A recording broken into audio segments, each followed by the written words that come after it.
ما الإنسان يتعلم يعرف ربي كل ما يزيد البشر الشرط تاعو ينشرح. علاش؟ لأن المصيبة احنا في الدنيا الهم تاع الدنيا نخليه في صدورنا وفي عقولنا.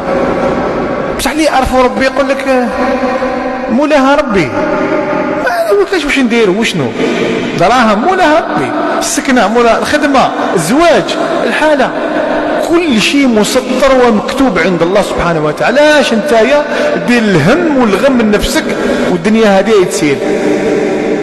لكنه تعلق القلوب بالدنيا. كي يتعلق القلب بالدنيا يبدأ الهم. ولذلك روي عن عيسى بن مريم عليه السلام المسيح كما ذكر ذلك الإمام أحمد بن حنبل في الزهد، قال عليه السلام: الدنيا جيفة وطلابها كلاب. الدنيا جيفة وطلابها كلاب. تحشاكم وحشاق لكم الكلب كيفاش يلهد، تجري مرضيته لكل كلب. لأن الدنيا هذه ما تخلاش، ولو كان تقدر أنت توصل لها والله ما تاكل خبز مع الأولين، هم وصلوها ودوها. ولكن الإنسان لما يطمع في الدنيا يبدأ الهم تاعو يزيد. سبحان الله العظيم. ومن جعل الدنيا همه كما قال النبي صلى الله عليه وسلم جعل الله الفقر بين عينيه. وما أتاه من الدنيا إلا ما كتب له. ومن جعل الآخرة همه جمع الله شمله وأتته الدنيا وهي راغمة. تجيب بس الدنيا ده. علاش؟ لأن مالك الدنيا هو الله جل جلاله.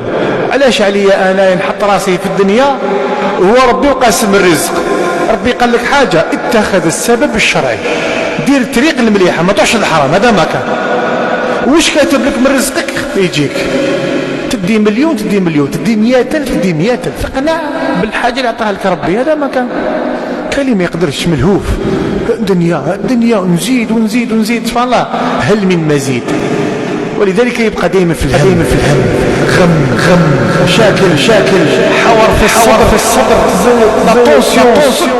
وتلقى واحد الزواليق الليل هاي اللي تشوفوا كما نقولوا احنا اليوم عايش وغدوه عايش والحمد لله يقول ربي رحمته. إذن انشراح الصدر يكون بمعرفة الله والرضا بما قسم الله. ما دام أنك تعرف أن الله حكيم خبير تعترض على قضاء الله، خلاص ربي حكيم خبير أعطاك هذا المرسو يكفيك لسابق علمه بك.